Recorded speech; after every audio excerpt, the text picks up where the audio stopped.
Alright, so what does gender mean? That's a huge question. I think gender is very cultural, and gender is a social construct, and what that means is in the way that gender is basically the way that we express ourselves, the things that are expected of us based on our assigned sex at birth, and how we think about ourselves. What is gender? Gender is a tool that a person can use to describe their own identity, and it is also a tool where other people can tend to categorize people into a specific gender, or it's a way to kind of essentialize people and their behaviors and habits. I think that typically we've thought of gender as it's a binary. You're either a woman or a man, but in fact gender is very much a much more complex issue, and folks can express and identify in numerous ways.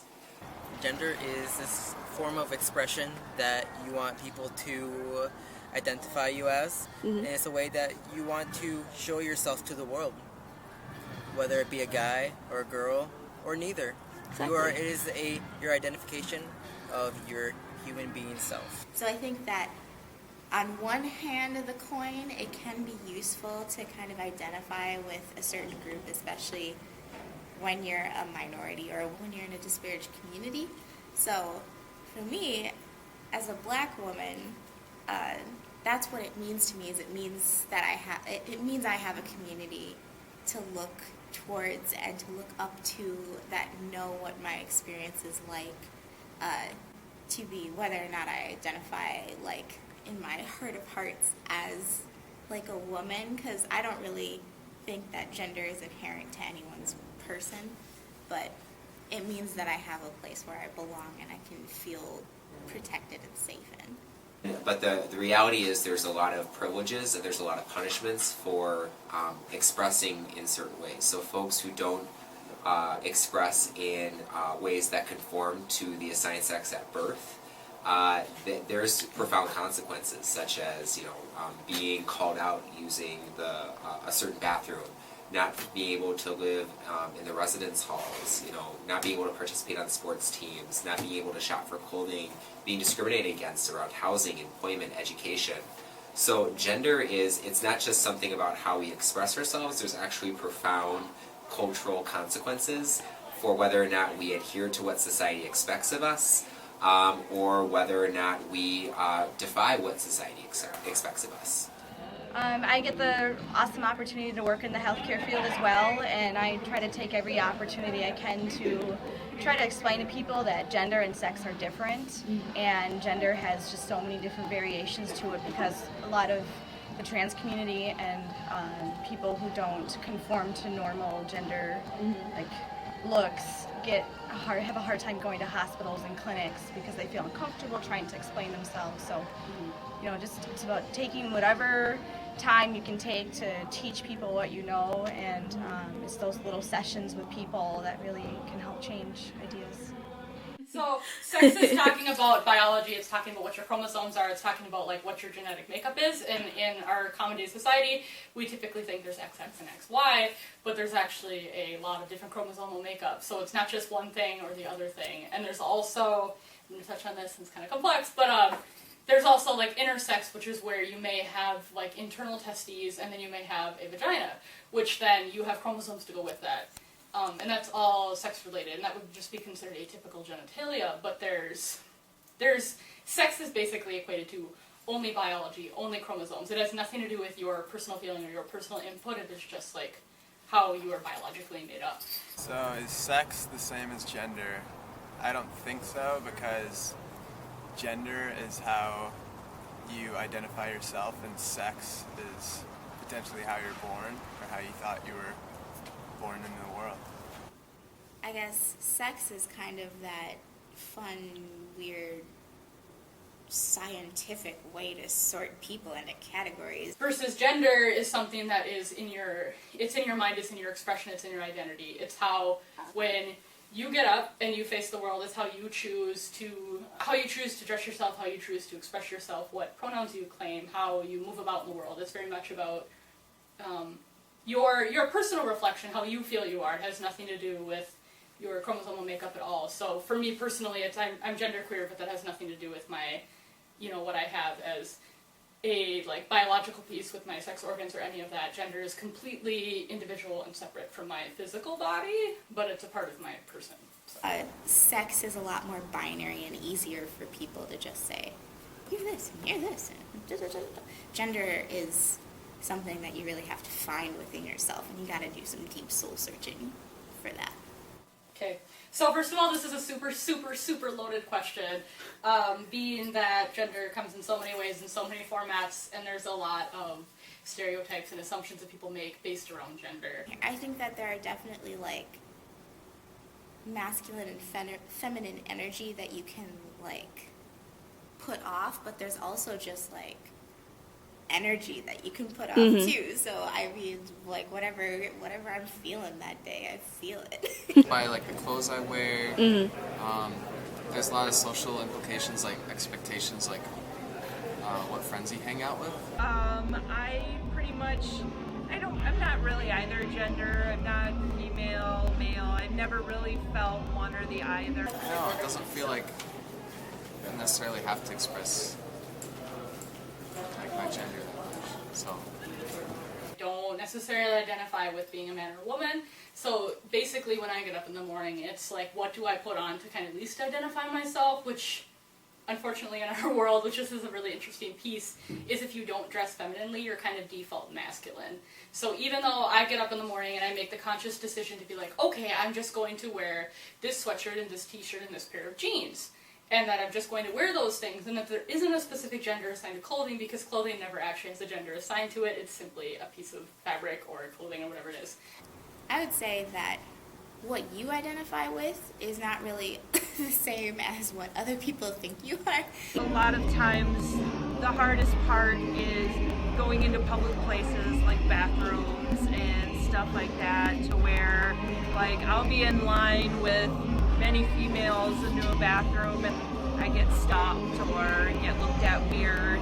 Basically, gender is expressed through my clothing in a lot of ways, which I was just talking about, and then also too in the mannerisms you use, how you talk, how you hold yourself, what postures you use, what phrases you use, how, actually it's really interesting, how you sit or how you stand, how you cross your legs or how you don't cross your legs, how you make eye contact or lack thereof, or how broad your shoulders are splayed or how narrow they are. There's a lot of different things that play into gender. So for me, as I just said, I take the stance to wear gender neutral clothing, and I also just try to move about the world in my own way, and I don't necessarily, do a particular thing one way to be oh, I'm masculine or oh, I'm feminine, but it's trying to almost break down those boundaries to be here I am as my person, here's what I'm wearing, here's what I'm doing, this doesn't mean that I'm male, this doesn't mean that I'm female, this doesn't make me just genderqueer, this is just part of all of my identities mixed together, and it's not just one little piece. But I know for myself, having hairy legs, and if I can make people just by my presence question what actually gender is, I'm totally gonna do it, because I'm a yoga instructor and I go in there, shaved head, hairy legs, but with my voice, but if it makes them think, then I think it's great. Yeah. Perceived gender, especially in terms of funneling people into a binary, can be really important to recognize in social situations. I know me being perceived woman with a high squeaky voice, I'm not always taken very seriously. I think gender influences social situations in basically every aspect, even the way you talk, your tone, what words you use, your body language, all of it. A lot of times when women are conversing with men, we kind of just back down. Even if we have I guess, the right opinion or facts, I guess. We just kind of don't want to get into an argument. We kind of soften our voices. And I think it influences social situations by kind of how community like relates to that person, or like what is the stigma or stereotype. I also don't think that gender, there are issues with just like females. I think with males too. I think that there's a standard, such as, oh, he didn't have sex with her, oh, he's not acting masculine enough. I think there's issues with that. I don't know if you can think of any situations. Not personally, but I think like on the female side of it, that if a girl doesn't put out, a guy doesn't think she's worth it in this day and age, because a lot of guys, all they want to do is hook up with girls. They are not into the romantic, lovey-dovey relationship, at least not right away anymore. And So sometimes that's the case with girls. So men, they would want a relationship, whatever, and if they don't get with the girl right away, they're seen as emasculine or something like that. So I think it can go both ways. It makes it like a puzzle to try to maneuver around social situations and trying to, you know, connect with people. And it's especially the hardest for me with black men because, you know, they tend to really like to, like cis black men also, like cis heterosexual black men is what I've noticed this with. But especially when they're older, they tend to really dismiss a lot of the things that, like, are said. it's like because women are socialized into not like standing up for themselves and speaking loudly and clearly about, you know, what they care about. They're just kind of taught, you know, men are right, they're the authority figure, just kind of listen to them. And it becomes very obvious because when a lot of women actually do stand up for themselves and challenge misogyny, right away a lot of men revert to misogyny to put her in her place. Well, I think that it has to do with power dynamics, and a lot of it has to do with space that people take up. Like, I can give you an example. There's one guy that I know who is a cisgender man who at parties is constantly just like picking up girls, like literally like picking them up. I know. And like just unwanted touching, and like that comes from somewhere, right? That comes from like a socialization of men to do pretty much whatever they want. Employment-wise, when you look at women in the business world and how they're treated, like if a woman is assertive in the business world, she's called, you know, a bitch and other things. And if a man is, he's told that he's confident and, you know, an alpha male, a strong leader. It gets rid of your ability to really create power in the same way that other people do. So it creates an entirely different experience.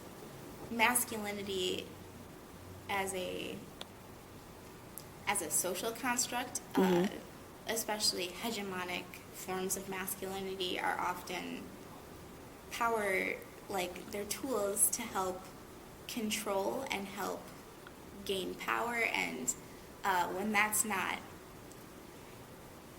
like grafted onto you via your perceived gender, then it's like, well, shit, now that I don't have masculinity on my side, how am I supposed to get any attention? I think that's assumptions too, because like part of it is you have your gender and you assume that people are gonna fit onto a similar spectrum. Or you assume other people's genders too. It's a lot of assumptions that comes from people's gender and people's also not understanding what gender I think really is. That I'm genderqueer, so I kind of have an extra layer that I need to peel away every time I get in a social situation. So a lot of the time when I get in a situation, it's not only introducing myself, but immediately I often have to use myself as a learning experience to be like, hi, you know, as I just introduced myself, hi, I'm Salty, I'm genderqueer, and I use he, her, self pronouns, or you can use they, them, their, my name, but there's an interesting level of not wanting to be she, her in a space or he, him in a space because that doesn't validate my identities. So it makes it really interesting to have to bring that up because a lot of the time it can shut people down in a social situation. So there's a lot of times that you have to basically weigh if you're going to do that or not do that. So if I'm going to feel uncomfortable or if I'm going to like validate myself in the space. And then outside of just bringing up the pronoun thing, there's definitely important context to what I'm wearing, what my posture is, how I talk, how I behave, how I stand. These are all things that I very often think about when I'm displaying myself in a conversation that maybe other people don't so much have to think about. And then being in like a social situation with students versus a professional situation is also a completely different ballgame of, well, you know, what I wear as a student and what I wear to class is one thing, and what I wear in a professional situation is completely different. As what kind of gendered clothing do I wear? Do I want to like express myself as what would be considered feminine or masculine, or do I want to find something in between, and how safe is that space for me to be out in?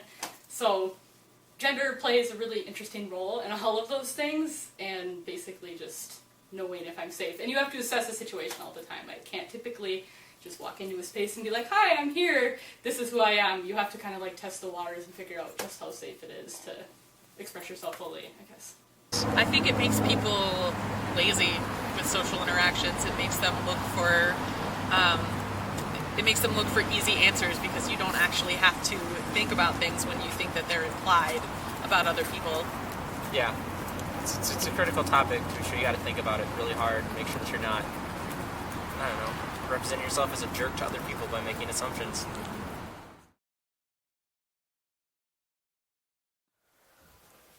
I've always loved fire. Maybe a little too much, but maybe that's because in the kindling I could see myself. See, I must have swallowed a spark when I was young, because as I grew I burned, smoke in my mind, embers in my heart.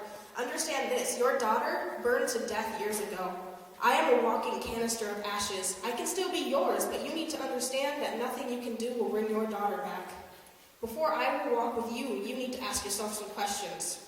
You get to ask yourself, how many awards are you going to miss because they called out a name that you didn't want to hear? You can stand in the corner, cover your ears and scream, but can you scream louder than I can? And how? Please tell me, how will you be able to tell when I have stopped screaming? Because I have stopped screaming. See, this does not have to be a competition. If you want to throw stones, just know this.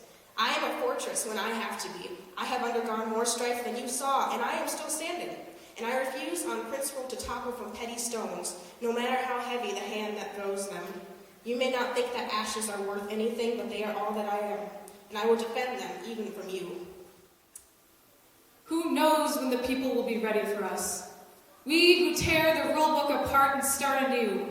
We who look at our great-grandfathers and decide that they were wrong.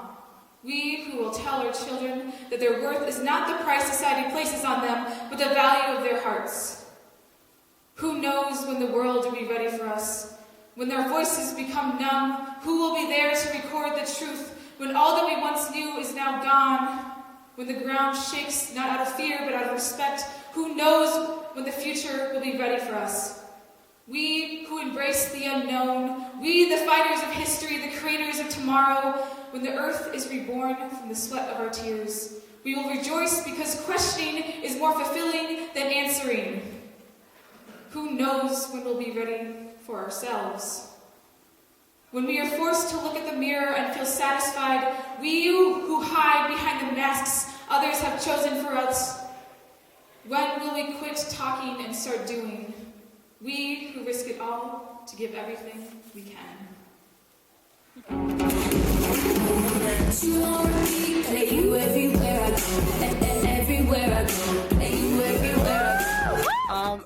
I've been competing for the Miss United States pageant for the past 3 years. I've been the first transsexual to ever compete. They started to allow transsexuals 3 years ago. So I wanted to make my mark in history of becoming the first transsexual to win such a huge pageant. And I went my first year, and I ended up getting first runner-up, and I lost by 1 point. I won interview, evening gown, and most beautiful. But everyone was like, it just started this whole big thing, and then, so I was like, okay, I'm going back next year. So then I went back next year, and I was winning everything preliminary. I was winning everything final night, and it came down to talent final night, and I did something different, and it cost me the pageant, and I ended up getting second runner-up. Aww. So I was really sad, I was very depressed, and I was like, I don't know if I'm going to go back. I don't think they'll ever want a girl like me. And something was just like, and my inspiration is, her name was Erica Andrews. She was a big transsexual performer. She's been on everything. She was on Tyra. Like, she's won every national pageant. She was who I wanted to be. And one night I just prayed, and I just felt her spirit over me. It's just, I just felt like, okay, you've got to get this one more time. Third time's the charm. So I got everything together, and I went and competed 2 weeks ago in Virginia. and I won. When they called my name, all the videos on YouTube, I literally fell to the floor crying for like 5 minutes, or like trying to pick me up out of the floor. But I finally did it. I finally can say at 30 years old, I finally accomplished my dream of being a national title holder. And now I can finally say to people, if I can do it, I know anyone can do it.